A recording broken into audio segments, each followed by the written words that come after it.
எங்கள் தானை தலைவன் 1965 வருடம் இந்திய எதிர்ப்பு போராட்டத்திலே 58 நாட்கள் அந்த பாலை சிறையில் இருந்திருக்கிறார்களே, அதைத்தான் திமுகவில் இருக்கிறவர்கள்.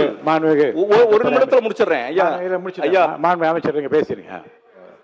மாண்புமிகு பேரவைத் தலைவர் அவர்களே, மாண்புமிகு உறுப்பினர் அவர்கள் அவர் ஏதோ சிறை கதவுக்கு பின்னால் இருந்து வந்ததாக தெரிவித்தார்.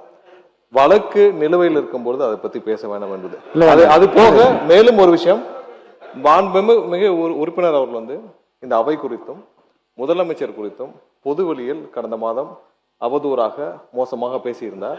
அது குறித்து முதலமைச்சர் குறித்தும் இந்த அவை குறித்தும் தேவையற்ற பேச்சுக்கள் அவர் பேசியதால் அவர் மீது நடவடிக்கை எடுக்க வேண்டும் என்று கேட்டிருக்கிறார். தங்கள் வாயிலாக கேட்டுக்கொள்கிறேன். சரி, மாண்புமிகு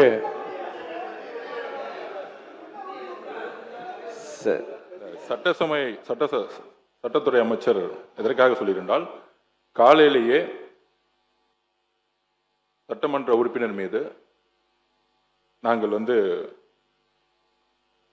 ஒரு கடிதத்தை கொடுத்திருக்கோம், சபாநாயகர் தெரிவிப்பாருங்கிறத நாங்கள் பதிவு பண்றோம். மாண்புமிகு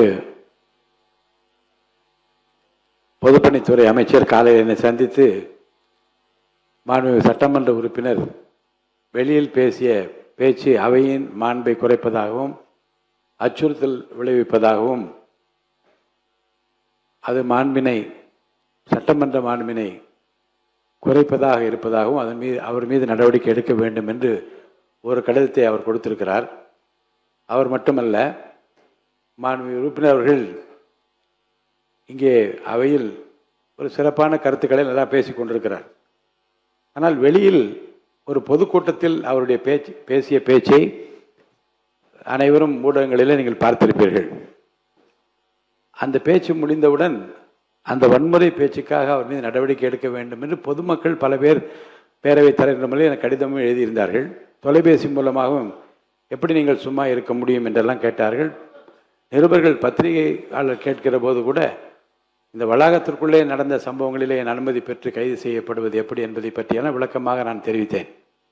ஆனால் இதில் மிகவும் மனமும் வருந்துகிற ஒரு செய்தி என்ன என்றால், மாண்புமிகு உறுப்பினர் இந்த அவையில் இப்போது எல்லோரும் ஆளுங்கட்சியை சேர்ந்தவர்கள் எல்லாரும் ரொம்ப உன்னிப்பாக அவருடைய பேச்சை ஆர்வமாக கேட்கக்கூடிய அளவுக்கு இங்கே தரமான ஒரு பேச்சாக பேசுகிறார் என்று பார்த்து கொண்டு இருக்கிறோம். ஆனால் வெளியில் அவர் பேசிய பேச்சு என்பது என்னை போன்ற உங்களை போன்ற அனைவருடைய மனதினை வருத்தத்தை ஏற்படுத்தியது. என்ன சொன்னார்னா, சட்டமன்றத்துக்குள்ள வச்சு பார்த்துக்கிறோம்டா, நாங்கள் என்ன கோமாளி பையன் நினச்சிட்டு இருக்கியா?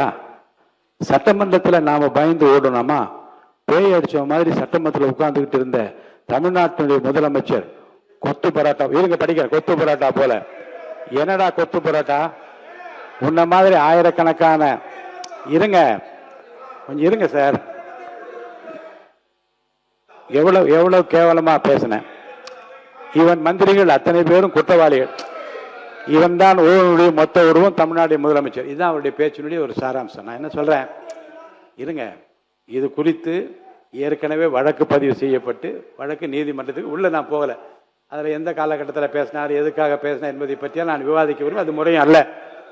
ஆனால் சட்டமன்றத்துக்குள்ளே வைத்து உனக்கு எலும்பு இருக்காது என்று ஒருத்தர் சொன்னால் அது நியாயம்தானா என்று யோசிங்க. ஆபாசமான பேச்சும் ஆபத்தை விளைவிக்கிற பேச்சும் வன்முறையை தூண்டுகிற பேச்சுக்களாலே நம்ம என்ன சாதிச்சு விட முடியும்? தமிழ்நாட்டு இருங்க சார், இப்படி குறுக்க பேச தயவுசெய்து பேசி முடிச்சிடுறேன். வழக்கு நிலுவையில் இருக்கிறது. வழக்குக்குள்ளே நான் போக விரும்பவில்லை. ஏன் பேசினார், எந்த சந்தர்ப்பத்தில் பேசினார், எதை பேசினார் என்பதை பற்றிய விவரங்கள்லாம் வரும். ஊடகங்களிலே வந்த செய்தி பல ஊடகங்களிலே நான் வெரிஃபை பண்ணி தான் இதை சொல்கிறேன்.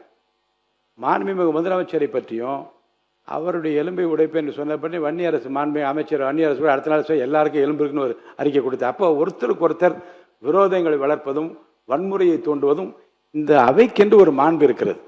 இந்த அவைக்குள்ளேயே அதை நடத்துவேன் என்று சொல்லி காட்டுகிற அந்த சொல்லாடலும் அது குறித்து அவர் பேசிய அந்த வேகமும் இருங்க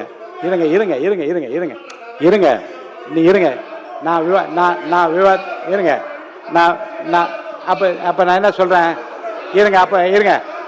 நான் என்ன முடிவுக்கு வரேன் இல்ல, நீங்க இது அவர் பேசியது நியாயம் என்று நீங்கள் வாதிடுவீர்களானால் 2 விதமான நடவடிக்கை என் முன்னாலே இருக்கிறது. அவையிலேயே அவர் மீது என்ன நடவடிக்கை எடுக்கலாம் என்று கேட்டு பெரும்பான்மை வைத்து நடவடிக்கை என்ன வேணாலும் எடுக்கலாம், அல்லது உரிமை குழுவுக்கு அனுப்பலாம். என்னை பொறுத்த வரைக்கும் முறையான விசாரணை நடைபெற்று அவரிடம் விளக்கம் கேட்க பெற்று அதற்கு பின்னாலே என்ன செய்யலாம் என்ற அந்த முடிவோடு தான் இங்கே அமர்ந்திருக்கின்றேன். பொதுவாகவே இந்த ஆபாசமான பேச்சும் அல்லது அருவருக்கத்தக்க வன்முறை பேச்சுகளும் தவிர்க்கப்பட வேண்டும் என்று தமிழ்நாட்டு அரசியலில் ஒரு இலக்கணமாக அடிப்படையாக இருக்க வேண்டும். ஏனென்று சொன்னால் நான் ஒரு செய்தியை இங்கே சொல்வது பொருத்தமாக இருக்கும் என்று கூட கருதுகின்றேன். இருங்க சார், கேளுங்க. ஒரு செய்தியை பொருத்தமான ஒரு நிகழ்வை உங்கள்கிட்ட சொல்கிறேன்.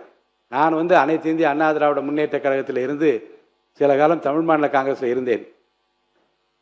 இப்போது நடந்த சம்பவங்களிலே ஆபாசமான பேச்சாக எந்த கட்சி பேசியிருந்தாலும், வன்முறை வளர்க்கின்ற பேச்சாக எந்த கட்சியினுடைய உறுப்பினர் பேசியிருந்தால் முதல்ல அந்த கட்சி தலைமை கண்டிக்க வேண்டும். 1. 2வது, முத்தமிழறிஞர் கலைஞர் கைது செய்யப்பட்டார், இரவு நேரத்தில் கைது செய்யப்பட்டார். நான் உங்கள்கிட்ட கேட்டுக்கொள்வது, வன்முறை பேச்சாக இருந்தாலும் ஆபாசமான பேச்சாக இருந்தாலும் முதல்ல வீட்டில் இருக்க உங்கள் மனைவிமாரிடமும் குழந்தைகளிடமும் உங்கள் வீட்டு பெண்களிடம் கேளுங்க, இது என்னமா இந்த பேச்சு சரியா என்றால், அது ஆபாச பேச்சாக இருந்தாலும் வன்முறை பேச்சாக இருந்தாலும் அந்த வீட்டு பெண்களும் அந்த குடும்பத்தை முடிச்சு அப்படி ஏற்றுக்கொண்டால் உங்கள் மனசாட்சி அதற்கு பதில் சொல்லட்டும். முத்தமிழர் கலைஞர் கைது செய்யப்பட்ட போது நான் வேறு கட்சியில் இருக்கிறேன். அவர் மீது மிகுந்த மரியாதை கொண்டவர். அதை பற்றியால் பின்னாலே விவரமாக வாய்ப்பு கிடைக்கிற போது சொல்கிறேன். காலையில் என் மனைவியோட நான் சொன்னேன், ரொம்ப காலையில் அந்த காட்சியை பார்த்தோடு நான் கலங்கி விட்டேன் என்று சொன்னேன். இப்போ என் மனைவி சொன்னார்கள், இவ்வளவு பெரிய வயதானவர், அவர் என்ன ஓடியா போயிட போறாரு, எதற்காக இரவு நேரத்தில் கைது செய்ய வேண்டியது தவறு என்று என் மனைவி சொன்னார்கள். அவர்கள் புரட்சி தலைவர் மீது அவ்வளவு ஆழ்ந்த பற்று கொண்டவர்கள், இந்த கட்சி மீது அவ்வளவு ஆழ்ந்த நம்பிக்கையும் உறுப்பினராக இருந்தவர்கள். அந்த வார்த்தையை அவர் சொல்லிவிட்டு இதெல்லாம் தப்புங்க என்று சொன்னார்கள். உடனே மரியாதைக்குரிய மூப்பனார் அவரிடம் நான் தொலைபேசியில் சொன்னேன், இது குறித்து உடனடியாக நீங்கள் அறிக்கை கொடுக்க வேண்டும் என்று நான் சொன்னேன். கொடுக்க வேண்டும் என்று நாங்கள் சில பேர், கொடுக்க வேண்டாம் என்று சில பேர். ஆனால் இறுதியில் நான் இல்லத்தில் அமர்ந்து சொன்னேன், பொருள் எதுவாக இருந்தாலும் வழக்கு எதுவாக இருந்தாலும் ஒரு வயது முதிர்ந்தவரை, இந்த தமிழ்நாட்டுக்கு இவ்வளவு உழைத்தவரை இரவு நேரத்தில் கைது செய்து அழைத்து போனது தவறு. அந்த தவறை நீங்கள் சுட்டிக்காட்டாவிட்டால் யார் சுட்டிக்காட்ட முடியும் என்று அறிக்கை கொடுக்க வைத்தேன். இதை நான் சொல்வதற்கு காரணம் என்ன என்று சொன்னால், தவறு எங்கே நடந்தாலும் அந்த கட்சி தலைமை கண்டிக்க வேண்டும். அதுவும் வன்முறை வளர்க்கிற பேச்சாக இருந்தால் அதுக்கு அவர் கண்டிப்பை தெரிவிக்க வேண்டும். அதே போன்று குறிப்பாக தமிழ்நாட்டு அரசியல் இந்திய நாடே இன்றைக்கு பார்த்து கொண்டே இருக்கிறது. இங்கே இருந்துதான் கண்ணியமும் கௌரவமும் பாரம்பரியம் நம்முடைய பண்பாடும் இன்று இந்தியா மொத்தம் கொஞ்சம் கொஞ்சமாக நம்மை பற்றி மக்கள் தெரிந்து கொண்டு ஊடகங்கள்லாம் வளர்ந்து வருகிற போது நாம் யார் என்பதை இந்திய நாடே பார்த்து கொண்டிருக்கிற நிலையில் ஆபாச பேச்சுக்களை தவிர்க்க வேண்டும், வன்முறை தவிர்க்க வேண்டும். நம்முடைய மாமன்ற உறுப்பினர் மார்க்கண்டேயன் அவருடைய அந்த பிரச்சனை பற்றி இங்கே எழுப்பியிருக்கின்ற காரணத்தினாலே அவை உரிமைக்குழு இப்போது இல்லை, அவை உரிமைக்குழு அமைக்கப்படட்டும். அப்படி அமைக்கப்பட்ட பிறகு அவரிடம் உரிய விளக்கம் கேட்கப்பட்டு இந்த பிரச்சனையை நான் அவை உரிமைக்குழுக்கு அனுப்பிவிடுகிறேன்.